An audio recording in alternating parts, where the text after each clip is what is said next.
大家想唔想知點解咁多男士咧會有地中海？如果你想知，記得睇到落片尾。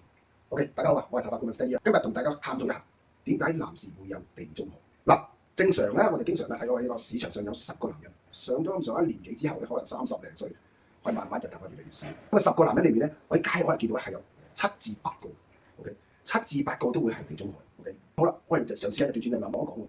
女士10個女士裏面咧，又好得意喎，冇1個地中海，一個都冇咁滯。咁即係代表咧，我哋男士同個女士咧有一樣嘢係唔一樣嘅，一個叫做荷爾蒙。咁好啦，我哋又可以講下荷爾蒙係啲乜嘢。女士，如果我哋係大肚個 B B 入邊咧係一個男士，留意到嗰個女士咧，佢個樣有少少變，或者咧個鼻哥會大咗，眼有啲大細，原因就係荷爾蒙分泌係唔一樣，因為男士同女士嘅荷爾蒙。OK， 咁好啦，我哋講完男士頭先係有7至8個咧係地中海，原因係啲乜嘢？荷爾蒙。因為男士係一個雄性嘅激素咧係好強嘅，咁啊容易甩頭髮。咁好啦，咁即係男士甩頭髮咧，其實係一個正常嘅嘢嚟。所有醫學界都好清晰，男士嘅雄性激素強，所以容易甩頭髮。尤其是遺傳，呢個世界上好多遺傳咧係改變唔到，係嘛？但係嗱，如果識得我身邊嘅人都知道，我屋企好多都遺傳咧比較稀疏或者係地中海嘅。OK， 咁點解阿 Stanley 佢今日仲可以咁多頭髮？就我可以同大家講，唔會係一朝一夕。其實我好細個，如果識我嘅朋友，我小學就已經好中意整頭髮，因為我好中意覺得頭髮嘅樣嘢咧係我天生係中意。OK， 咁所以我會經常去深究點樣去保護我嘅頭皮同頭髮。咁啊，今日咧我同喺呢個情況裏面咧，我想分享俾大家。如果今日你仲未有呢一個脫髮嘅問題，唔好忽視佢，你要正正經經、認認真真早啲去款待佢。OK， 如果唔係，我同你講，你個個好得意嘅呢個社會嘅人，到你頭髮甩啦。Stanley 啊，有冇得救？唔係冇，你咁遲，盡量都係俾你唔好再甩咁犀利。但係調翻轉嚟講，你咁遲嘅時間就有少少避唔切啦。今日如果你睇到呢條片，我恭喜你，你記得個讚，收藏一下，分享埋俾身邊嘅朋友，點樣令到頭髮唔好就留住喺你身邊？因為頭髮你越多，你就會越嚟越靚仔；頭髮一稀疏，好簡單，你就會越嚟越老。好唔 OK？咁好啦，首先我哋清楚知道荷爾蒙嘅問題、油脂分泌嘅問題。男士因為我哋雄性激素太強。咁所以咧，我哋油脂咧係好多。OK， 今日我哋唔係買任何啲咩產品，唔係要去育髮中心，只係聽阿 Stanley 講，用最簡單嘅方法保留住你嘅頭髮。第一，好好地寫低佢啦，或者你收藏咗，下次睇翻條片。OK， 第一，你需要洗頭嘅時間係要用溫水，唔好用咁熱嘅水。點解？壓縮熱脹，熱嘅話令到你毛孔擴張，好容易令到你容易甩頭髮。同埋用過分熱嘅水會點？你走晒你頭皮上面嘅油脂。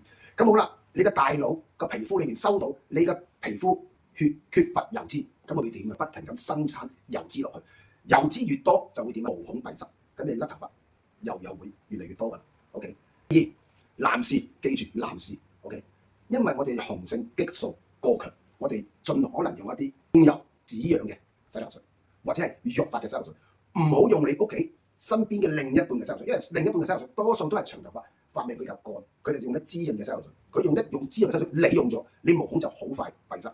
OK， 所以你要識得揀洗頭水。如果你有需要，可以留言俾我，我可以覆你。OK， 好啦，第二嘅洗頭水我哋用咗咯喎，啱嘅洗頭水。但係你要記住，男士今日我哋好重視係男士，因為你係雄性。OK， 洗頭你必須要洗2次。男士好求其嘅，一沖濕，一撳個洗頭水就咁就撈落去。OK， 撈完都未夠，未洗頭都未有喺個頭皮度逗留，你就沖水。好多男士都係咁嘅，所以你甩頭髮甩得仲犀利。OK。首先你揀啱嘅洗頭水，即係我哋嘅控油洗頭水啦。OK， 記住沖濕呢個頭濕晒，撳咗你嘅控油嘅洗頭水，開咗泡先落去個頭皮度。你一定要用手指肉同個頭皮按摩，將個泡控油嗰啲同你嘅毛囊吻合下佢。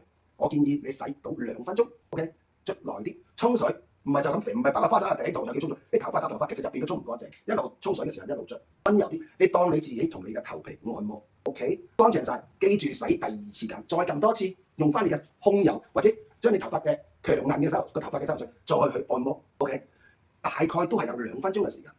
好啦，啱嘅洗頭水，啱嘅水溫對你有益，但係未足夠㗎。仲有好重要嘅就係你沖水，沖水一定要沖得夠耐，沖得夠耐，令到你嘅頭皮嘅鹼完全沖走晒。OK， 好啦，沖乾淨晒啦喎，正常冇問題啦，係咪？嗱，有個好重要嘅嘢就係你哋會攞毛巾抹頭。嗰條毛巾咧，抹頭，你當你自己係一個貴妃咁。點解啲貴妃？你睇電視咧，貴妃沖完涼咧，攞啲毛巾印下，對你嘅頭皮同頭髮一樣，印下，唔好咁樣捽。OK？點解？唔係喎，我見啲髮型屋有啲鋪頭係咁，嗰啲唔好理住。首先我教你嘅 ，OK？頭髮呢個毛巾，你不停咁摩擦佢，即係頭髮同頭髮摩擦，毛巾係咁摩擦把頭髮，咁你把頭髮會點啊？會有損傷。其實頭皮同頭髮佢係一個好，我哋叫咩啊？好似好温柔嘅地方，我哋唔可以咁粗魯對佢嘅。OK？印乾咗啦，唔滴水啦。OK？好啦，你必須要做。男士記住，你必須要做，唔好賴緊啲頭髮短，唔需要吹頭。Sorry， 一定要吹。你想好似我咁多頭髮，唔該，你攞你個風筒，用暖風，唔好用咁熱。吹頭嘅時間不停咁吹，隻手要喐，唔好定，因為定你會吹損你嘅頭皮，吹損你嘅頭髮嘅。我哋不停咁吹乾晒佢。好啦，吹乾晒啦，你會感覺到乾晒。原來頭髮咁短都吹一段長嘅時間，所以你一定要俾啲心機吹乾佢。點解要吹乾啊？你唔吹乾就會點啊？頭髮搭焗乾佢，即係好似洗衣機唔攞啲衫出嚟耐咗啲衫就噏味，嗰啲叫焗乾。焗乾一把頭髮咪有細菌咯，有細菌會點啊？咪令到你甩頭髮咯。點解用咗隻洗頭水都唔得嘅？原因後面嘅嘢冇人講俾你知啊。市面上有好多話育髮中心，嗰個媽嗰個乜咁犀利，我同你講，你用完育髮都得乜嘢？點解你見到嗰個老闆都冇頭髮嘅 ？OK， 我哋同你講，我哋用最簡單。OK， 記住要吹乾佢。好啦，仲有個錦囊送俾大家，你盡可能可以嘅，每一個星期之內就換一次枕頭袋。好啦，好煩喎，麻煩。OK， 我教你絕頂方便嘅方法，每日用條毛巾擺落個枕頭袋度，瞓醒將呢條毛巾攞去洗，咁應該最簡單啦，係咪？咁又話點解要個枕頭要咁做？